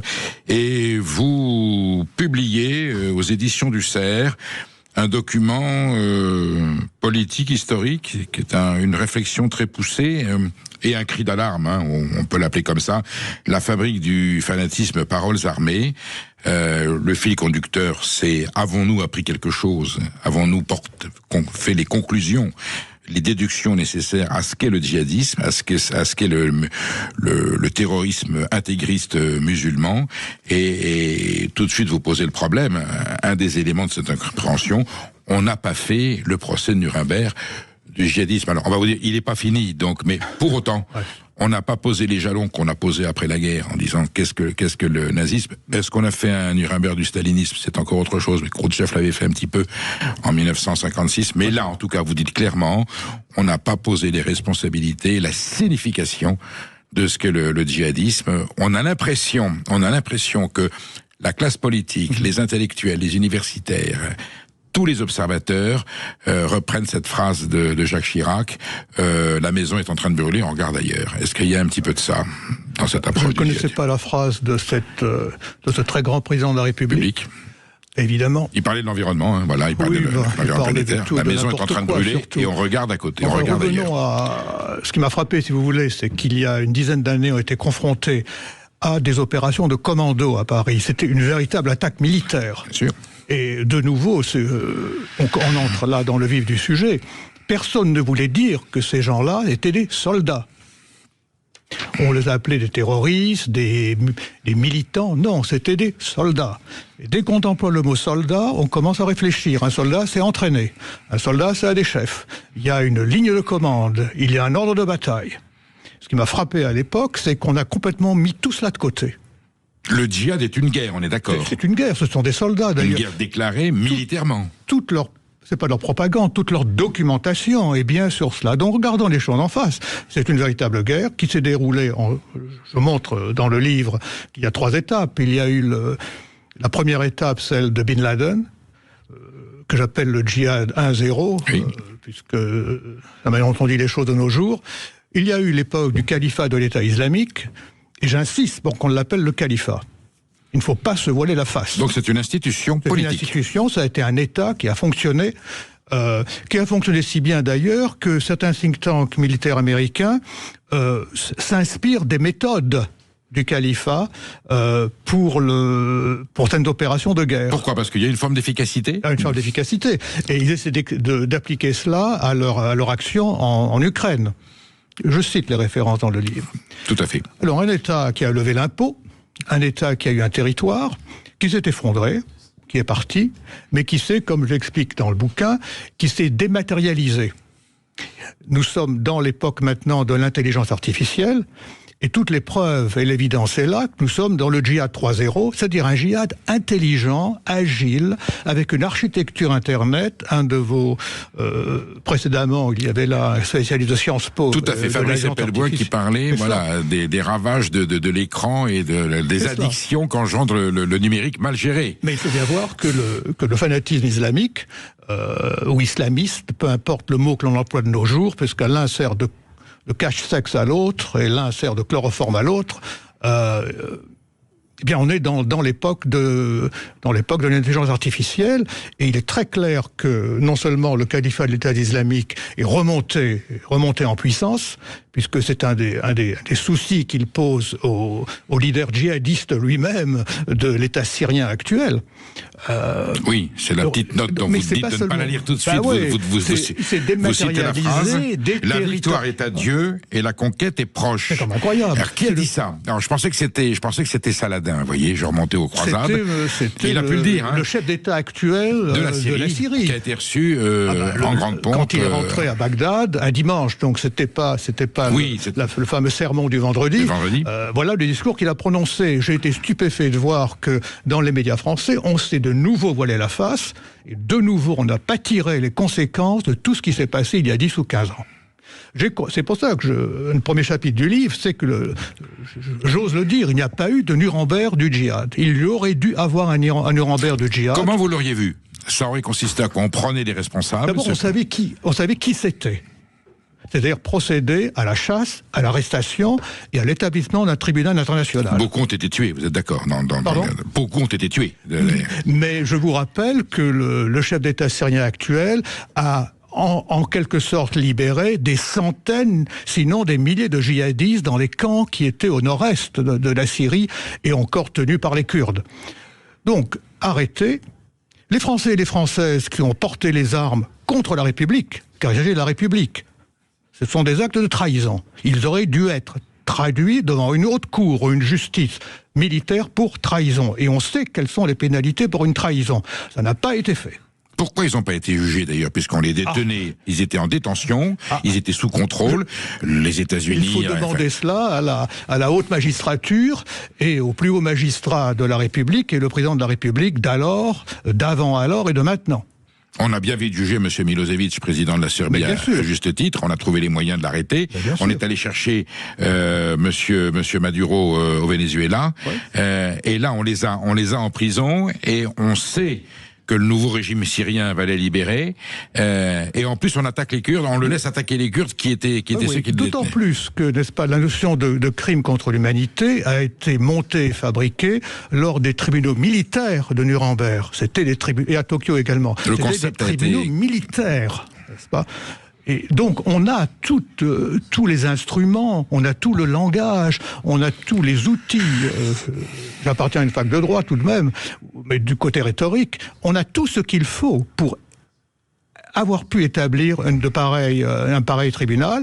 Et alors, ce qu'on a eu en France, ce sont des procès ici et là qui ont duré des années et des années et des années. Et qu'entend-on, et je me permets de citer cela dans le livre, qu'entend-on de la part de la présidente d'un de ces tribunaux, s'inquiétant, n'est-ce pas, du ressenti de ces assassins. Et les soldats djihadistes insistant à la fin que si c'était à faire, elles le referaient. Moi, je les admire, c'est-à-dire que les djihadistes, très souvent, le plus souvent, sont des personnes intègres. C'est-à-dire qu'elles croient fondamentalement au bien fondé de leur action. Vous dire qu'elles sont habitées par leurs convictions, on va dire leur certitude même, leurs convictions, et qu'ils le vivent comme c'est une croisade, c'est leur foi. Mais ils sont sincères. C'est pas une posture. Sincères et intègres. C'est pas une posture. Évidemment, il y a des imbéciles comme dans toutes les armées. Là, pas le troufion de base n'est pas particulièrement intelligent, il faut bien dire les choses, il obéit aux ordres, mais il y a toute la hiérarchie. Et c'est une chose que je m'évertue à dire, non, ce ne sont pas des imbéciles, non, ce ne sont pas des bas du front, non, il y a toute une hiérarchie, oui, il y a toute une architecture qui, du temps de l'État islamique, était une véritable architecture étatique et militaire, et qui maintenant s'est transformée en une architecture de l'intelligence artificielle. Qui les rend d'autant plus dangereux qu'ils sont sincères et convaincus. Tout l'archivage, si vous voulez, de l'État islamique est en place. Un des miracles d'Internet, c'est que pour les jeunes gens qui veulent maintenant se convertir, n'est-ce pas, au djihad, ils ont là toute la bibliothèque, la vidéothèque, la phonothèque de l'État islamique, qui est contemporain. Comme le disait mon collègue de Sciences Po précédemment, ce sont des effets de présentiel. C'est ce que fait le smartphone. Vous voulez dire que ce formidable outil de progrès qu'est le numérique, qu'est l'écran, qu'est l'informatique, est aujourd'hui, science sans conscience n'est que ruine de l'âme, je citais cette phrase de Rabelais, est aujourd'hui récupéré et réorienté par ces esprits maléfiques, on peut dire ça comme ça, et qui font un travail considérable. Tout à fait, plus que récupéré. Ce qui est stupéfiant, c'est que lorsque l'État islamique est apparu, mais c'est déjà passé sous Bin Laden, c'est la maîtrise Internet de l'islam djihadiste qui nous a complètement stupéfaits. D'où leur vient cette compétence? Où l'ont-ils appris cette connaissance? Une des formations les plus répandues au Moyen-Orient, ce sont les diplômes d'ingénieurs. Et je cite dans le bouquin, pardonnez-moi de faire référence au livre, je vous en prie, vous êtes là pour ça. Je fais remonter toutes sortes d'archives et de choses qu'on doit lire. Aux éditions du CERF. Un jeune homme écrit au chef de l'État syrien actuel en lui disant voilà, j'ai fait un diplôme d'ingénieur, il est en France d'ailleurs, je voudrais me mettre à votre service de THS, comme c'était l'acronyme de cette organisation, que dois-je faire? Tout à fait typique. Donc, non seulement... si vous voulez, depuis la révolution industrielle, fin 19e siècle en Europe, nous vivons, nous, occidentaux, dans la certitude que tout ce qui est mécanique, comme disait Montaigne, qui parle de victoire mécanique, nous appartient. Nous avons inventé finalement tous les instruments de la révolution industrielle, depuis la machine à vapeur, métier jacquard, qui a ruiné la classe ouvrière à un certain moment, jusqu'à Internet. Et donc, nous ne pouvons pas concevoir que des gens appartenant à une civilisation que nous avons traitée immédiatement de médiévale, au moment des attaques de l'État islamique, esprit moyenâgeux, etc. Oui, mais moyenâgeux, maîtrisant l'outil le plus moderne de la communication. Donc, outrecuidance de l'Occident qui croit avoir le monopole du savoir et de la connaissance. Ça. Vous restez avec nous, vous êtes sur Sud Radio. Je reçois Philippe-Joseph Salazar, auteur de La Fabrique du fanatisme, Paroles armées aux éditions du CERF. Je suis persuadé, chères auditrices et auditeurs de Sud Radio, que vous avez des questions à poser, que vous avez des inquiétudes à manifester, que ce livre vous inspire tout simplement une forme de réflexion. Est-ce qu'on a bien fait ce qu'il fallait? Est-ce que nous sommes bien armés? Est-ce que les médias font leur travail? Est-ce que la justice, la classe politique ont bien pris ce dossier dans sa gravité? Et est-ce que la République française et l'Europe en particulier est prête à s'armer et à prendre les dispositions nécessaires pour enrayer ce mal qui ne cesse de progresser? Vous nous appelez au 0826 300 300. Emmanuel et Galasso prendra votre appel et Philippe-Joseph Salazar se fera un plaisir de vous éclairer, de vous rassurer, de vous inquiéter. Midi 14h, Sud Radio, la France dans tous ses états. Je reçois Philippe Joseph Salazar, auteur de La fabrique du fanatisme, Pôle Paroles Armées. Nous sommes en train de disserter sur l'impact du djihadisme. Est-ce qu'on a bien pris conscience? Est-ce qu'on s'est bien donné les moyens? Est-ce qu'on a bien nommé les choses? On va y revenir, Philippe Joseph Salazar. Et est-ce que l'Occident, les démocraties et la République française a bien pris conscience qu'on ne peut pas se contenter de constater et de regarder ailleurs, comme on le disait à l'instant? Vous nous appelez au 0826 300 300 si vous avez envie d'intervenir dans ce débat. Philippe Joseph Salazar, cette carence, c'est une carence de courage. Elle est due à une peur en disant on n'a pas les armes, il vaut mieux regarder à côté, ou est-ce que vous pensez qu'il y a un petit peu une culpabilisation en disant finalement si on en est là, c'est qu'on l'a un peu cherché, le djihad c'est nous qui l'avons inventé, l'indignation de ces populations orientales qui ont été partiellement colonisées, eh ben on a la monnaie de notre, faut faire de la repentance quoi, on a la monnaie des exactions qu'on a commises dans ces pays. Est-ce qu'il y a de ça un petit peu quelquefois? Vous m'emmenez sur un terrain qui n'est pas vraiment le mien, mais donc je vais essayer d'y aller. C'est pour ça que j'y vais justement, parce que je sais que vous avez forcément réfléchi à la question. Oui. Un premier point, j'ai beaucoup travaillé sur l'Afrique du Sud, j'ai publié le fameux rapport de la commission Vérité et Réconciliation qui a empêché que l'Afrique du Sud ne sombre dans un drame sanglant et qui est resté un modèle de réconciliation politique entre des gens qui se détestaient et qui vivent bien ensemble de nos jours. Je sais bien que pas mal d'éditeurs de Sud Radio ne seront pas d'accord avec moi, mais les faits sont là. Ce qui me frappe avec les reliefs de la colonisation française, c'est qu'il n'y a jamais eu, et je parle là de la colonisation des populations musulmanes en particulier, il n'y a jamais eu de véritable réconciliation, je ne dirais pas entre la France, je ne sais pas ce que c'est la France, mais entre la République et les anciens protectorats et les anciens départements français d'Algérie qui sont devenus par un coup de baguette magique l'Algérie. Nous savons très bien que Oran a été très longtemps un des joyaux dans l'empire colonial espagnol. Oui. Nous savons aussi que les Ottomans ont commis toutes sortes d'exactions dans cette région-là du monde. Et nous savons que les pirates barbaresques jetaient en esclavage des centaines et des centaines et des milliers d'esclaves chrétiens en faisant des razzias sur nos côtes. Bon. Je dis tout cela parce que ce sont les faits. Et tout cela a créé, après les troubles en Algérie, l'impossibilité réelle d'une réconciliation entre ce qui est devenu l'Algérie, mais également nous avons eu des problèmes avec le Maroc, il ne faut pas se voiler la face, et la République française. Je dis bien la République parce que quand on parle de la France, on ne sait plus de quoi on parle. Alors que si nous parlons de la République, notre régime est la République. Ce n'est pas la France. Ce n'est pas la France. Alors qu'est-ce que la République? La République a été créée en 1789. Elle a été créée comme l'incarnation du refus de l'entrisme de la religion dans les affaires publiques. Il ne faut jamais oublier ça. La République a été à la source anticléricale.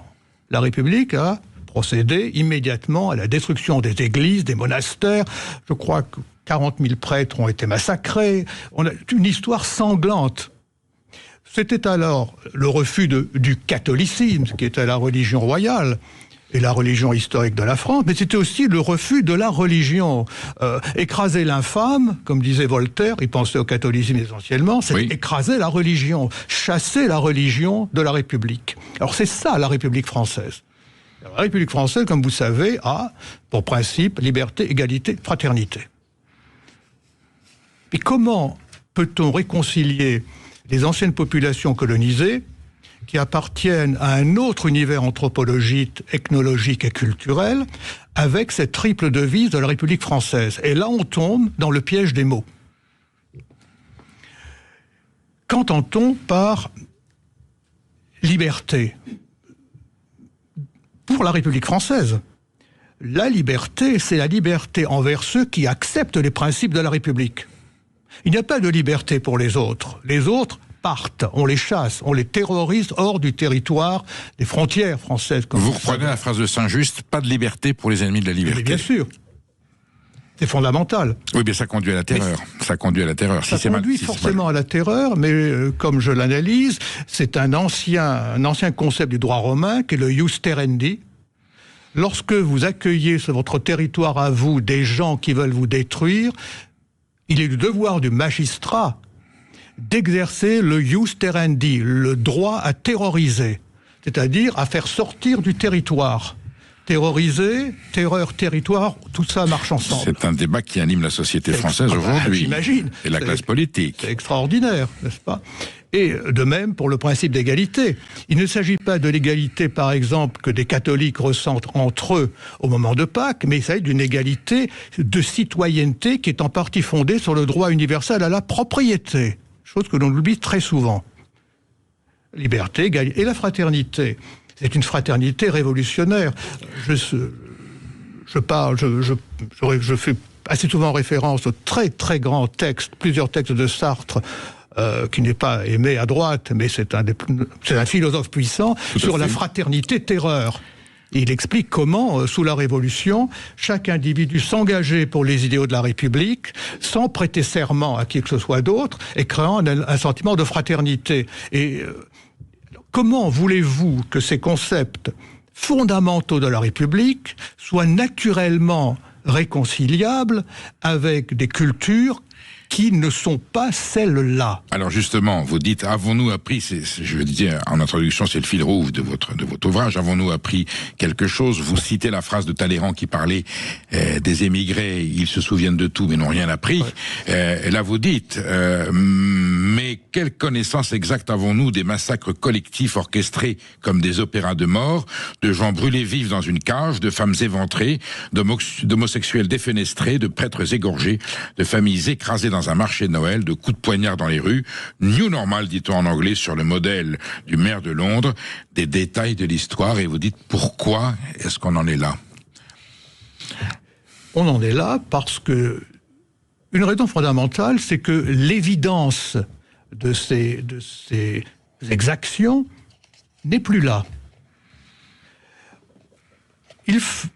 Un vrai cours d'instruction civique dans un lycée de la République serait de montrer pendant 1 heure des extraits réels des massacres commis par le djihadisme. Les images. Donc vous êtes pour qu'on informe, qu'on voit les images. L'évidence en rhétorique, c'est la puissance de l'image. Évidence, c'est voir. Si vous ne voyez pas ce que c'est, vous ne pouvez pas le savoir. Eux s'en servent. Hein. Eux, par contre, ils diffusent leurs images et ils ont une véritable propagande construite. Évidemment, parce que j'explique ça ici encore dans le livre, c'est la puissance oratoire de l'islam en général. De la prédication. De la prédication que nous avons perdue. Comment voulez-vous imaginer au Bataclan, il y a des plaques qui sont une commémoration des massacres. Mais on ne dit pas qui a commis ces massacres. Donc on a l'évidence de la plaque, mais on ne sait pas qui c'est. C'est comme si on disait, ici est tombé le sergent Intel de la police parisienne, le 20 août 1944, sans dire qui a abattu cette... Quelquefois, on a le mot victime de la barbarie nazie, mais on essaie d'en dire un minimum. Vous faites allusion à l'hésitation, le temps que le président de la République, François Hollande, a mis au moment des massacres de 2015 pour mettre le mot islamisme, intégrisme musulman. Il fallait parler, on parlait de terrorisme. C'était comme si on avait une forme de pudeur. Est-ce que Philippe Joseph, on ne focalise pas sur le passé historique pour pointer un ennemi, vous savez, on fait beaucoup de documentaires, on voit l'histoire, pour pointer un ennemi qui n'existe plus, en prenant bien soin de regarder, comme je disais, à la maison ne brûle pas, regarder ailleurs, rappelons-nous ce qui s'est passé, bien sûr la Shoah, tout ça, et on ferait mieux de montrer la Shoah d'aujourd'hui, les massacres d'aujourd'hui, les documentaires que l'on voit sur toutes les chaînes qui sont très instructifs et très importants. Pendant ce temps-là, on regarde ailleurs. Ce sont des holocaustes. Au sens précis du terme. Voilà ce que c'est. Mais nous nous allions avec des puissances internationales pour des raisons diverses qui, s'ils en avaient la chance, ne procéderaient pas différemment du califat qu'a fait le califat de l'État islamique. Nous avons de drôles d'alliés. Hein, vous voulez dire que ces forces-là attendent le moment où elles pourront que le djihad vienne, enfin, comme en 732, voilà, c'est-à-dire qu'ils attendent de venir. Je ne suis pas politologue, mais je constate que tous les éléments sont là, et que ça s'est déjà passé de par le passé. Donc ça peut très bien se reproduire. Et que nous ne sommes pas armés, que nous ne sommes pas assez vigilants. La République n'est pas armée. C'est la République qui vraiment m'inquiète. Bon. La République a été aussi majestueuse que l'Ancien Régime, aussi puissante que l'Ancien Régime. Et la République actuelle est une République en minuscule.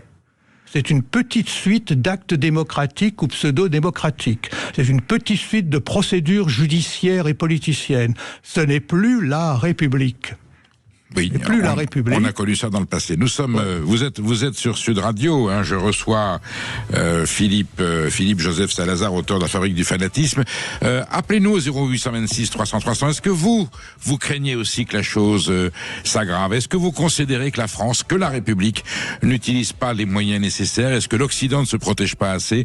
Est-ce que nous avons bien pris conscience du danger que nous menace et que tout ce que nous avons vécu jusqu'à présent ne serait qu'un début et non pas une fin? Vous nous appelez au 0826 300 300 à tout. 14h, Sud Radio, la France dans tous ses états. Vous êtes sur Sud Radio. Perico Légas reçoit Philippe Joseph Salazar, auteur de La Fabrique du fanatisme aux éditions du CERF. Nous parlons de la menace djihadiste, de l'intégrisme musulman qui s'installe, et Philippe Joseph Salazar explique que nous n'avons pas pris la dimension du danger, que nous n'avons pas expliqué suffisamment, que beaucoup pensent que c'est un phénomène, pas un fait divers, mais que ça fait partie des vicissitudes du temps. Et Philippe Joseph Salazar explique non, c'est une lame de fond beaucoup plus construite, beaucoup plus pensée, dont les dégâts les pires sont à venir. Malgré tout, nos sociétés, vous parlez de la République, vous dites la République est faible, l'institution en tant que telle, vous voulez dire, est-ce que les démocraties, les États de droit, face à une telle violence où il n'y a aucun droit, sont par principe désarmés?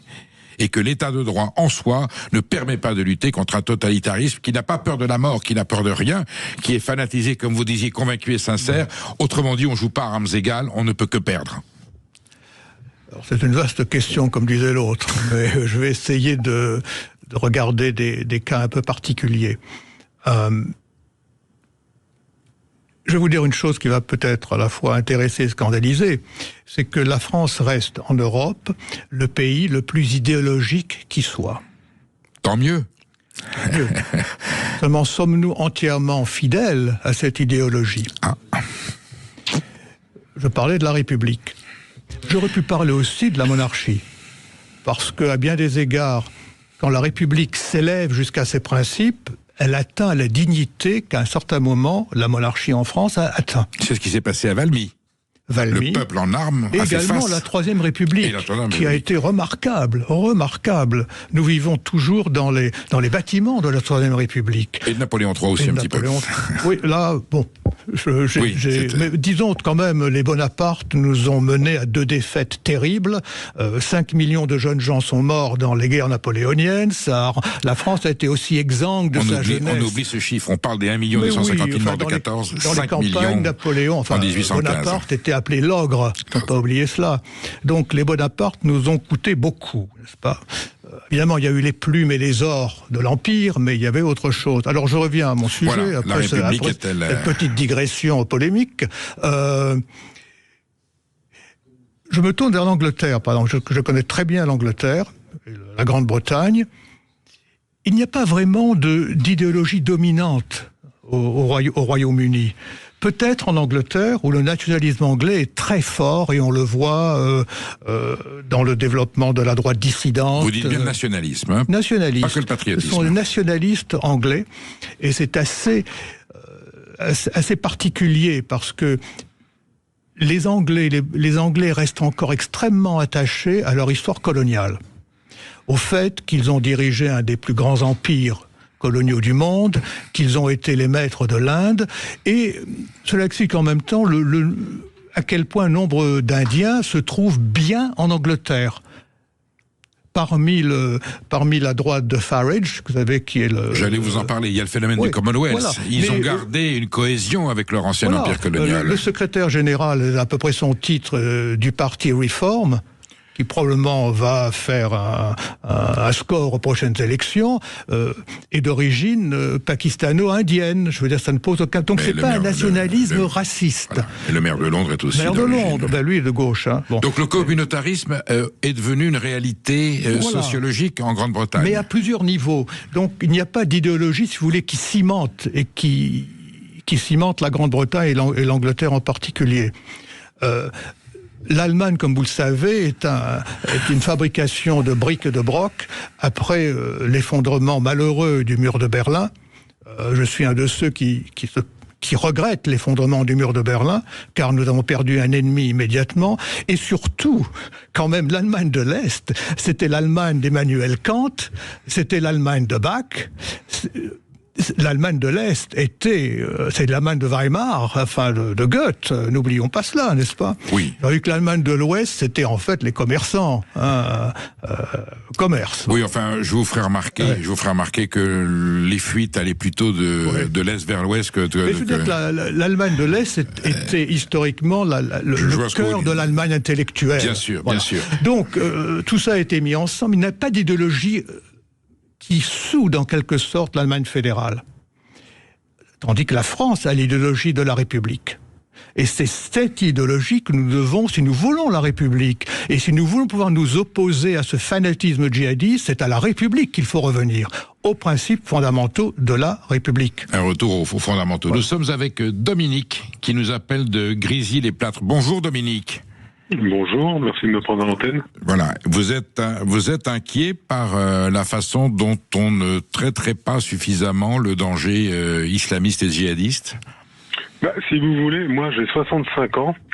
Je me souviens parfaitement, en 1982, moi j'avais 21 ans, donc j'étais tout jeune. Et le roi du Maroc, à l'époque, le père, avait dit... Hassan II. Voilà, ne cherchez pas à intégrer ma population, je la connais, vous n'y arriverez pas. Donc c'était quand même, si vous voulez, une alerte de quelqu'un qui était tout à fait conscient des différences de culture. Après ça, on nous a dit, de toute façon, on vous colonisera par le ventre de nos femmes.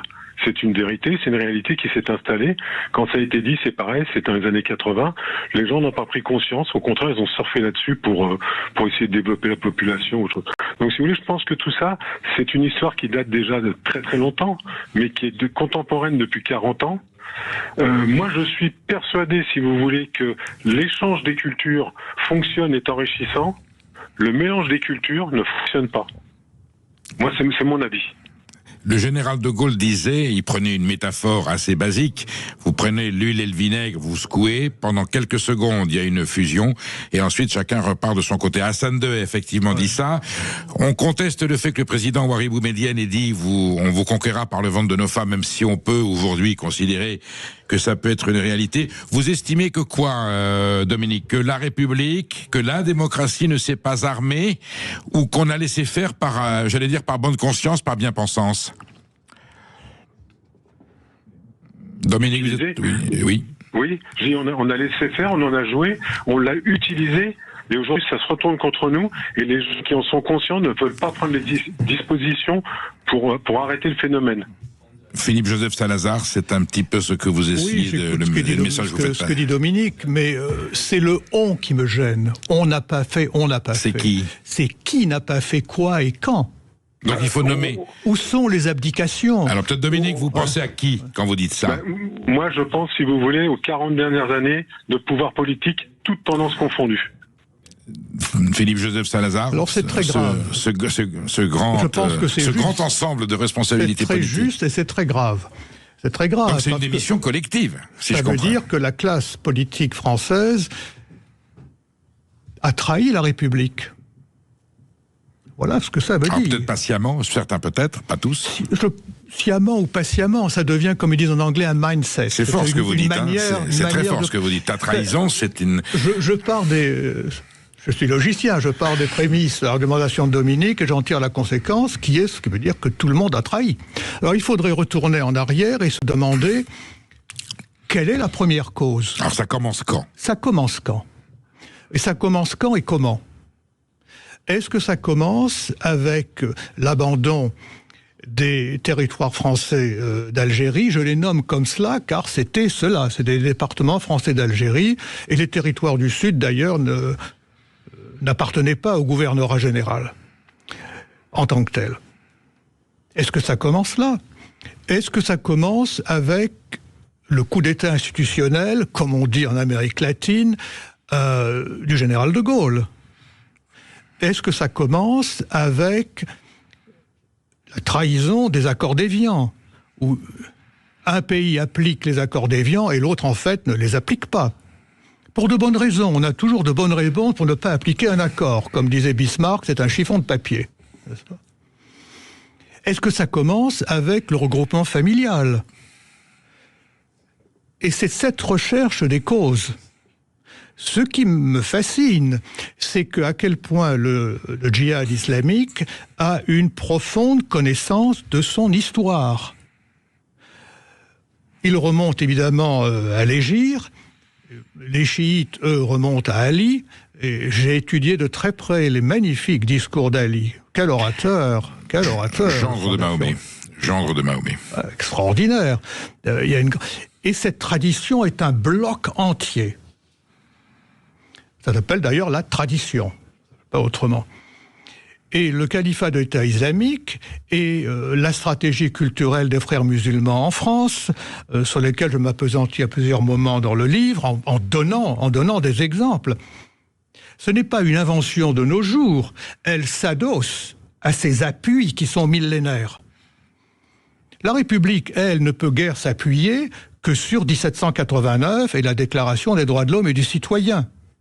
Pour autant, Philippe Salazar, le général de Gaulle, lorsqu'il vous répond là, parce que cette question lui a été posée, est-ce qu'on garde l'Algérie dans la France? 58, il vient au pouvoir parce qu'on craint un putsch des généraux, des militaires à Alger qui veulent garder l'Algérie française, considère que la 4e République ne fait pas face. Le général de Gaulle aura cette réponse historique. Je ne veux pas que mon village passe de colomber les 2 églises à colomber les 2 mosquées. Et le général de Gaulle dit bien, si nous gardons l'Algérie dans le sein de la République française, nous serons obligés d'appliquer aux populations algériennes les lois de la République française. Ils deviendront des citoyens français à part entière. Et à l'Assemblée nationale, qui compte 577 députés, nous aurons 240, 230 ou 300 députés d'origine musulmane. Donc cette séparation était inévitable. Outre le fait que le peuple algérien, en tant que tel, avait le droit de disposer d'eux-mêmes et qu'il a bien fallu, alors que l'affaire ait été mal gérée, les accords d'Évian en 62, c'est un grand espoir que l'on va pouvoir continuer à cohabiter, la communauté française restera, et puis les 2 extrêmes, que ce soit l'OAS ou la partie radicale du FLN, n'a pas voulu de solution pacifiée, et on est arrivé au massacre et à la tragédie qu'on connaît. Je reviens à un point que j'avais évoqué précédemment, c'est qu'il n'y a pas eu une réconciliation. Le peuple français et le peuple algérien nouvellement né ne se sont pas réconciliés.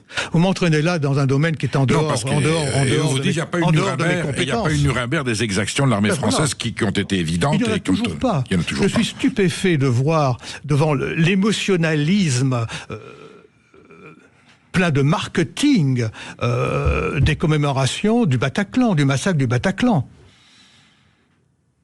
Non. C'est-à-dire que nous avons maintenant des... C'est violent ce que vous dites là. Oui, mais j'analyse ça. J'analyse au début du livre comment ceux-là même qui sont dans le marketing du Bataclan n'ont pas compris ce qu'a été l'attaque contre le Bataclan et le Stade de France. Ils traitent ça simplement comme des événements. Ils ne regardent pas que tout cela a été soutenu par des sourates du Coran. C'est un acte de guerre. Magnifique. C'est un acte de guerre, mais un acte d'attaque rhétorique en même temps. Michel Onfray tient ce même discours. C'était quelque chose de conçu, de préconçu, d'organisé, de pensé. Et suivi, de pensé. C'est pas un mouvement d'humeur. Et on répond à cela par une commémoration indigente, de merchandising émotionnel. Nous avons Philippe qui nous appelle de Conflans-Sainte-Honorine. Bonjour Philippe. Bonjour, merci d'avoir pris mon appel, je vous remercie beaucoup. On vous écoute. Voilà, Je voulais parler de cet imam franco-syrien qui avait fondé le centre islamique belge à Molenbeek.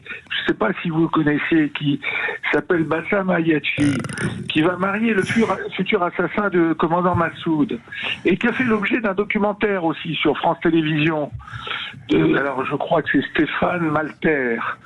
Et le documentaire est... Alors ça va être que du ressenti, parce que je vais faire très attention à ce que je dis, mais le documentaire est plutôt gentil avec lui et son fils qui est mort.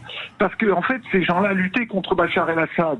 Alors comme les ennemis sont nos ennemis deviennent finalement un peu nos amis, j'ai l'impression qu'on a favorisé ces terroristes. Est-ce que, voilà, je me fais bien comprendre. Philippe Joseph Salazar, est-ce que... Pas d'opinion là-dessus. Je vois simplement c'est un constat de plus. C'est un constat de plus, et je constate toujours que maintenant nous avons des relations d'État à État avec un ancien terroriste djihadiste qui s'est saisi pour le moment de la Syrie. Pour le moment.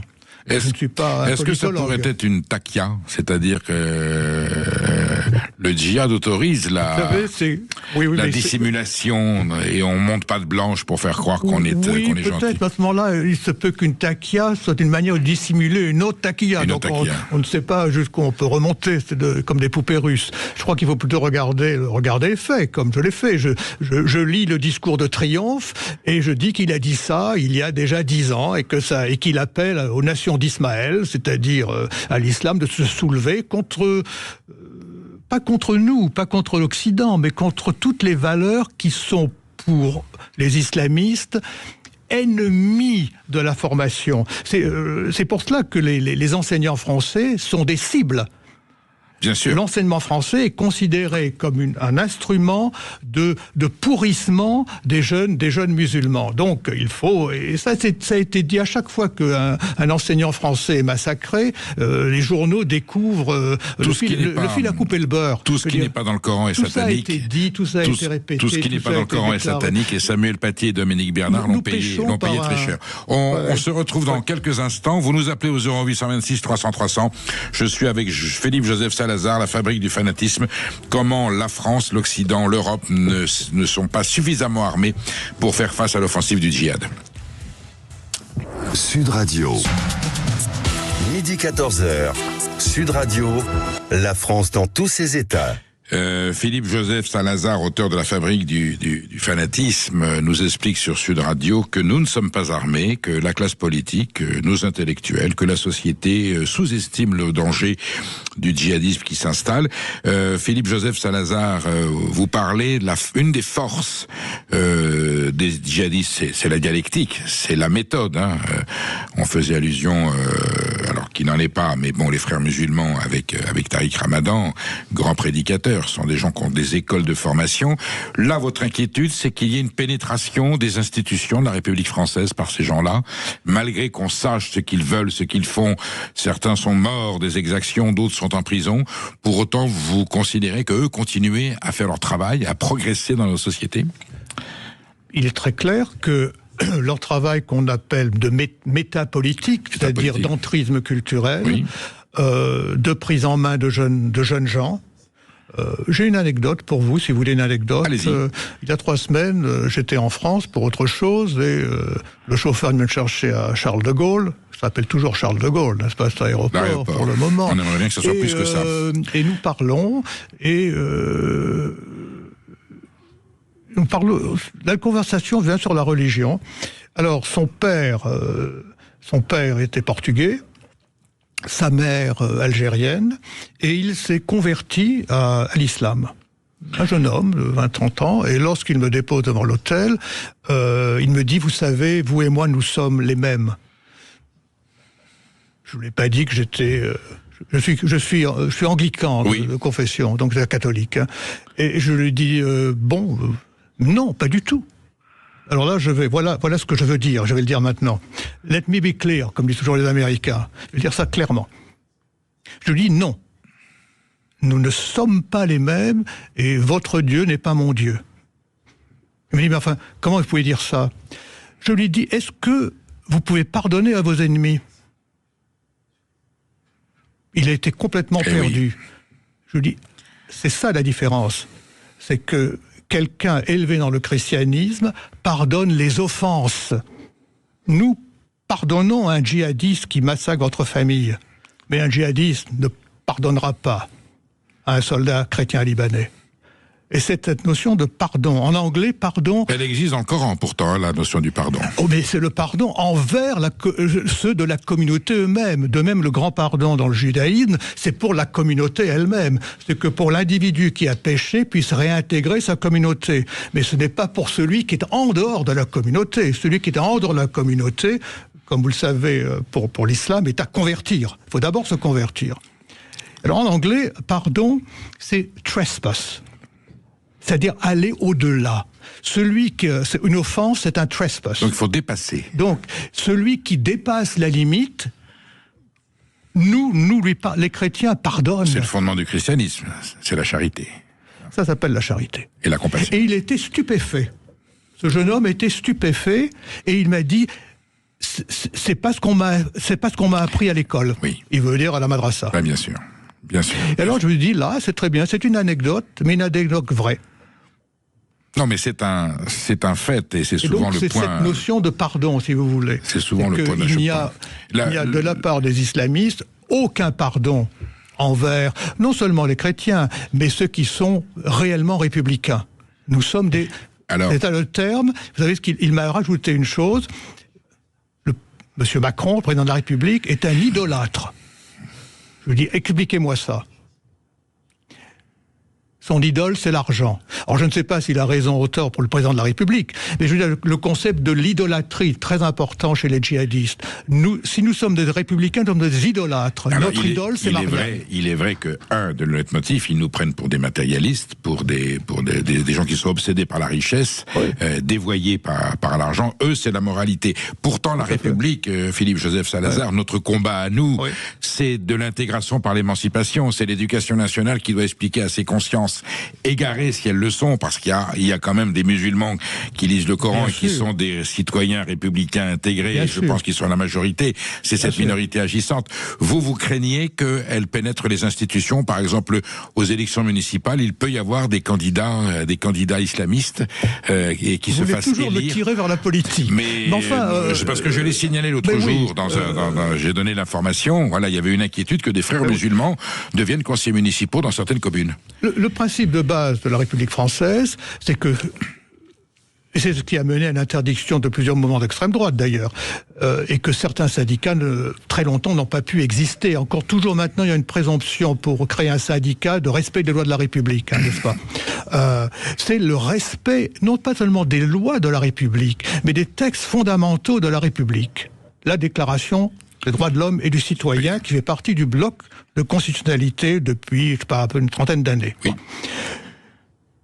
Ce qui pose un problème, parce que du coup, le Conseil constitutionnel se prévaut d'articles de la Déclaration des droits de l'homme et du citoyen qui sont pas forcément ceux que le peuple français décide dans ses décisions politiques. Mais c'est un autre débat. Ça, c'est un autre débat. C'est le débat de la légitimité du Conseil constitutionnel, qui était une chose inventée par le général de Gaulle et puis Debré. Enfin, ne rentrons pas dans ces histoires-là. Ça n'a rien à voir avec la Cour suprême des États-Unis, et rien du tout à voir avec la Cour suprême, qui est également de formation récente en Grande-Bretagne, qui est entièrement indépendante. On est bien d'accord. Pour autant, les valeurs de la République sont telles qu'elles ne sont pas armées. Lorsqu'il y a une liste électorale ou des candidats sur une liste électorale dont l'idéologie est fondamentalement anti-républicaine, ont-ils le droit de se présenter aux élections ? Il y a un seuil. Où est-il ? Il y a un seuil où l'institution pourrait dire vous n'êtes pas respectueux, vous n'êtes pas conforme aux principes de la République, vous ne pouvez pas donc jouer dans cette partie puisque vous respectez pas les règles. Mais eux savent dissimuler. Je pense qu'ils dissimulent même pas. C'est-à-dire, c'est à nous de voir qui ils sont. C'est à nous d'analyser ce qu'ils disent et ce qu'ils font. Donc, si vous voulez, d'une certaine manière, nous sommes extrêmement naïfs. Nous nous imaginons de nouveau que nos principes sont des principes universels, et comme ils sont universels, ils s'imposent immédiatement à tous. Philippe-Joseph Salazar, qu'est-ce qu'on fait quand un parti politique qui pèse avec un tribun, un leader politique qui est écouté, appelle ces gens-là presque au secours et leur dit votez pour moi puisque je représente vos intérêts? Vous pensez à qui, là? Je pense à Jean-Luc Mélenchon. Alors, je réponds pour une autre question. Est-il fidèle au principe de la République? Lui dit que oui. D'ailleurs, il dit même, la vraie République, c'est moi. Oui, je suis sacré. Lui, Ma personne est sacrée. Il est tout, puisqu'il s'est même mis en hologramme, donc il est partout à la fois. C'est aux politiques de répondre à cette question-là. Et au peuple français. Est-il républicain ? La grande question de Lénine, je cite ça à la fin du livre, c'est que faut-il faire ? Et Lénine, dans ce pamphlet magnifique où il crée le bolchevisme, il dit les sociodémocrates se disent sociodémocrates et démocrates. Mais il y a deux questions à poser. Question théorique. Sont-ils vraiment des sociodémocrates ?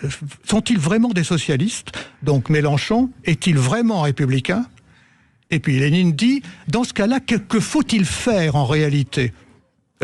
Alors, qui est le tribunal de la morale républicaine ? Est-ce que c'est le peuple ? C'est le suffrage universel. Mais le peuple éclairé, le peuple instruit, évidemment. Nous avons remis ce joyau qui est la République entre les mains du président, qui est le magistrat suprême, soi-disant, c'est-à-dire se disant lui-même, et que la Constitution le dit, et entre les mains du Sénat et de l'Assemblée nationale. Une question que mes collègues politologues devraient se poser, est-ce que ces trois institutions sont encore respectueuses de la République ? Si elles ne le sont pas, qu'elles disparaissent. Philippe-Joseph Salazar, vous nous appelez là solennellement, et j'invite à lire votre livre qui est un document d'histoire, vous nous invitez à repenser la République et à nous donner les moyens et de protection pour sauver notre démocratie, nos libertés, et la France bien entendu, et la France républicaine. Et pour l'instant vous dites on n'est pas du tout armé et on va plutôt dans le mauvais sens. Bon, c'est un cri d'alarme, c'est une interpellation. Je ne doute pas que j'aurai besoin de vous rappeler pour savoir si nous avons évolué dans le bon sens. Vous reviendrez du cap et on verra où en est la République. Est-ce qu'elle s'est armée ? Je vous laisse aux côtés de Brigitte Lahaye qui va avoir des propos plus rassurants. Et quant à nous, nous nous retrouvons à demain pour voir dans quel état est la France, dans quel état est la République. Mais nous sommes là pour parler vrai. Merci. Philippe-Joseph Salazar d'être venu aujourd'hui sur